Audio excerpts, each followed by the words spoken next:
Shri Mahabharat one पर्व पुष्प 18।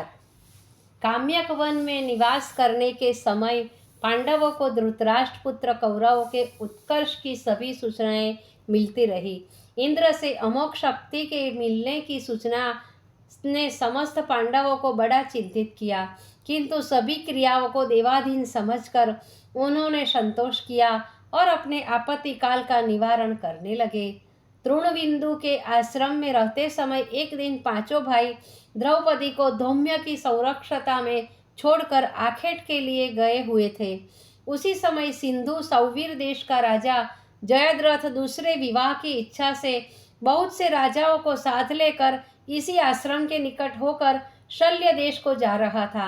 मार्ग में अलौकिक सुंदरी को खड़ी हुई देखकर सभी राजा अवाक रह गए और आपस में कहने लगे कि यह कोई देव कन्या है या वन कन्या है अथवा वन देवी है। इस निर्जन और कंटकाकीर्ण वन में यह अलौकिक सुंदरी कहाँ से और क्यों आई है? तब शिवराज पुत्र कोटिकास्य द्रौपदी के पास गया और पूछने लगा, देवी, हम शिव के पुत्र कोटिकास्य है, स्वर्ण के रथ पर बैठे हुए हैं। वे त्रिगर्तराज सुशर्मा है और वे सुंदर युवक सिंधु नरेश जयद्रथ है, किंतु तुम अकेली इस निर्जन वन में क्या कर रही हो? तुम भी अपने पितृकुल और पति कुल का परिचय दो। द्रौपदी ने कहा, हे राजपुत्र, यद्यपि सती साध्वी स्त्रियों को परपुरुष से एकांत में बात करना शिष्टाचार के विरुद्ध है, किंतु यहाँ तुम्हारे प्रश्न का उत्तर देने वाला कोई नहीं, इसलिए विवश होकर हमें तुमसे बात करनी पड़ रही है। वत्स, मैं द्रुपद राज की पुत्री और पांडवों की धर्मपत्नी द्रौपदी हूँ। आप लोग थोड़ी देर ठहरे, पांडव आते ही होंगे, आप उनका आतिथ्य करके जब तब जाइए। ऐसा कहकर द्रौपदी आश्रम में जाकर उनके आतिथ्य सत्कार का आयोजन करने लगी। उसी समय कोटिकास्य ने जाकर जयद्रथ को बतलाया कि यह पांडवों की प्रियतमा द्रौपदी है। इतने समय में जयद्रथ ने द्रौपदी को निश्चय कर लिया और स्वयं आश्रम में प्रवेश करके द्रौपदी से कहने लगा, सुंदरी, तुम और तुम्हारे पति कुशल पूर्वक है ना? द्रौपदी ने भी शिष्ट वचनों में उत्तर दिया, राजन, देव कृपा से हम सभी कुशल है। आप अपनी तथा अपने राजकुल और प्रजा की कुशल बताइए। हे अतिथि, इस आसन पर विराजिए और फल मूलादि से क्षुधा शांत करिए। पांडवों के आने पर आपका उचित आतिथ्य करूंगी।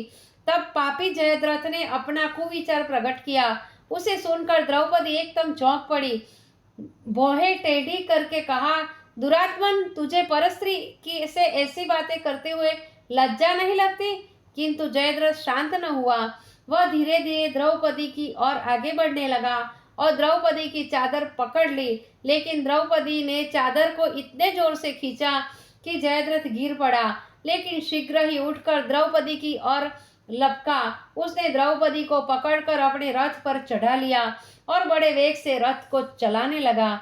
इस समय धौम्य ने आकर उसे समझाया और कहा, जयद्रथ, यदि तुम क्षत्रिय हो तो पहले पांडवों को युद्ध में परास्त करो, फिर द्रौपदी को ले जाना, वरना तुझे इस पाप का फल बहुत शीघ्र मिल जाएगा।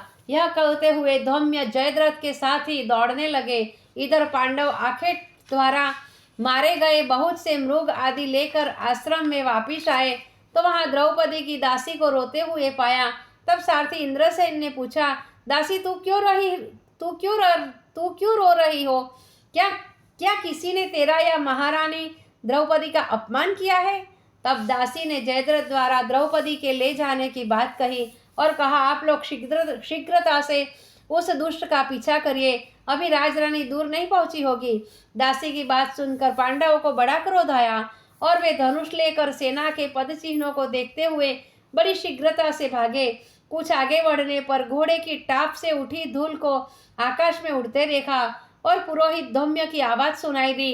तब पांडव द्विगुणित वेग से भागे और जयद्रथ के रथ को जा पकड़ा।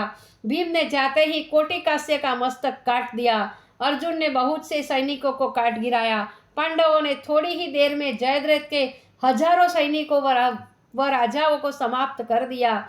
यह देखकर जयद्रथ ने द्रौपदी को रथ से उतार दिया और स्वयं रथ लेकर शीघ्रता से भागा। भीम ने उसका पीछा करके उसे पकड़ लिया और निर्दयता से मारने लगे। अर्जुन ने कहा, भीम, बहन दुशाला का ख्याल रखना, जयद्रथ को बिल्कुल समाप्त मत कर देना। अर्जुन के कहने से भीम ने जयद्रथ को जान से तो नहीं मारा, लेकिन बाण से उसके मस्तक के बाल काट दिए, केवल 5 चोटियां रहने दी और कहा, यदि तू जीवित रहना चाहता है तो हमारा दासत्व स्वीकार करने पर ही जीवित रह सकता है, अन्यथा नहीं। जयद्रथ ने भीम की बात स्वीकार कर ली। जयद्रथ को रथ से बांधकर भीम और अर्जुन आश्रम में ले आए और महाराज युधिष्ठिर के सन्मुख उपस्थित कर दिया। दयावान युधिष्ठिर ने उसे छोड़ देने के लिए कहा, किंतु भीम ने कहा, महाराज यह हमारा दास है, अतएव इसके संबंध में द्रौपदी जो निर्णय करेगी वही होगा। धर्मराज ने फिर भी उसे क्षमा कर देने को कहा।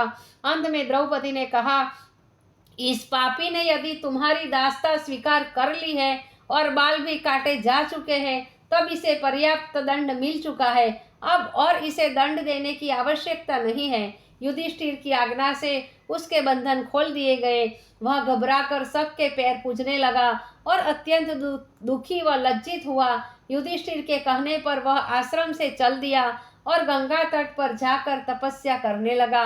अंत में शिवजी को प्रसन्न करके अर्जुन के सिवाय अन्य 4 पांडवों को युद्ध में एक दिन परास्त करने का वरदान पाकर अपने देश को चला गया। इस प्रकार पांडवों को वनवास के 12 वर्ष समाप्त हो गए और 13वां वर्ष का प्रारंभ होने लगा। वह उनके अज्ञातवास का था। अतः इस कठिन समस्या को सुविधापूर्वक व्यतीत करने के लिए कोई उपयुक्त और सुविधापूर्ण स्थान में जाने का विचार करने लगे।